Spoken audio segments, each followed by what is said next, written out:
welcome to my channel. I'm Noreen. Now, lots of you did message me on Insta and social media asking for some beginners videos, so here we are. Now, first of all, I just want to say I think it's fantastic that you do want to start a bit of a yoga journey. But secondly, I think it's important that I do mention that if you are absolutely brand new to yoga, you might just see it as being the physical postures or asanas as they're called. But there is actually a lot more to it. There are 8 limbs to yoga, which include meditation, concentration, there's pranayama, which is the control of breath, and yeah, a whole lot more. But hopefully, once you start this journey, you'll get to find out a lot of that as you go on. But I just thought, I should mention that so it's pretty much actually a way of life. That's the best way to put it. But having said that, the physical postures are a fantastic starting point to start to improve your mind, your body, and your overall health. So in this first video, I'm gonna just show you 3 poses which are excellent for beginners. And before we get into them, if you have any major knee problems or serious health issues, please just seek some medical advice before you start anything that's potentially gonna cause your body any issues. Right then, let's get started. If you have a yoga mat, brilliant. If you don't, I recommend you do invest in one. So child's pose is a fantastic resting position. I'm going to put up all the benefits as well on the screen so you can see how each pose really does help your mind and body. So to get into child's pose, we're going to start off by coming into a tabletop position with a neutral spine. So you just want to make sure that your shoulders are over your wrists and your hips are stacked over your knees. Now from here, we're going to slowly just start lowering the hips and coming onto the knees. Just coming onto your heels. Now as you come into this position, just bring your knees slightly closer together. And then from here, we're going to start lowering the body and just resting it on the thighs. Your forehead wants to come down to the mat and your head, and your arms will just be resting by your side with the palms facing up. And then when you're here, just close your eyes and just breathe in and out through your nose. So child's pose, balasana as it's called, is fantastic for just relaxing the mind and the body. It's a nice stretch as well for your back, your knees, your thighs. And it just calms everything down. When you start doing more yoga, this will be a really good resting position in between the other more challenging poses. And there you go. We now just lift up the head as we come back into this sitting position on the heels. So there you go. You've done one pose now. That was child's pose. Hope you got on all right with that. Now the second pose that we're going to get into is called cat and cow. And you'll see why it's called cat and cow. Now this one, again, we're going to start off in that neutral spine tabletop position. Okay, making sure your hands are firmly pressed into the mat with your fingers facing forward.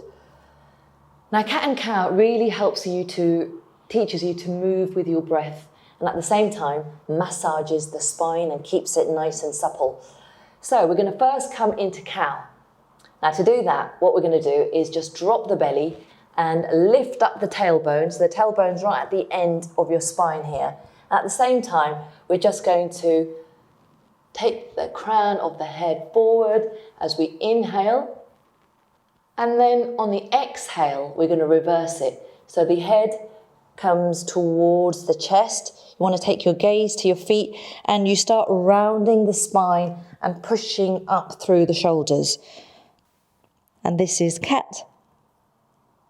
And then on the inhale, again dropping the belly, lifting the hips and the tailbone, taking your gaze forward on the inhale, and then exhale. We take the head towards the chest and the gaze to the feet, round up the spine, and exhale into cat. There you go. You've just done cat and cow as well. I love doing this first thing in the morning because, again, when you've been, in that position in bed for a long time, it's nice just to get some movement going in the body, massaging the spine, and again, really nice to start moving with your breath. Okay, so the final pose in this video is going to be downward facing dog, Adho Mukha Svanasana. Now I think downward facing dog is probably one of the more popular yoga poses that everyone seems to be familiar with. And they say a downward dog a day keeps the doctor away. So let's now get into that position. Again, starting off in that neutral spine, tabletop position. Now, for downward facing dog, we're going to just bring the hands a few inches forward, firmly pressed into the mat, fingers facing forward. And then from here, I'd like you to just tuck your toes under. So tuck your toes. And then as we inhale, we're going to slowly just lift the knees off the mat. Now, when you get to this position, you're going to really start feeling your thighs and your core muscles working. Now, from here, as we exhale, you want to try and straighten your legs as much as possible, lifting up the hips towards the ceiling, lengthening that spine, and aiming to bring the heels of the feet as close to the mat as possible. And your head should just be hanging freely, no tension in your head or neck, gazing towards your feet. Now, when you first start doing downward facing dog, you might find that you're here, which is fine, because if you've got really tight hamstrings and you've not done anything like this before, it's going to feel a little bit maybe uncomfortable. But again, with more practice, you want to then just lengthen through the spine and aim to bring the heels down as close to the mat as possible, making sure the hands are firmly pressed into the mat so you're nicely grounded.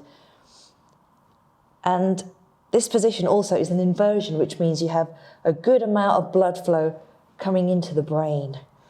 So an overall brilliant stretch for the body, strengthens your shoulders, your ankles, your wrists as well. Now we're going to slowly start coming out of this position. And it's very important actually that you come out of position slowly and with as much care as you went into them. So now we'll start just bending the knees and slowly bringing them back down to the mat and then lowering yourself back onto your knees. And there you go. All three poses done. Child's pose, cat and cow, and downward facing dog. I'd love to know in the comments how you got on with those, which one you maybe found a bit more challenging, which one you thought was, felt really nice and relaxing for the body. But thank you so much for watching. Hope you enjoyed that, and I shall see you in the next video.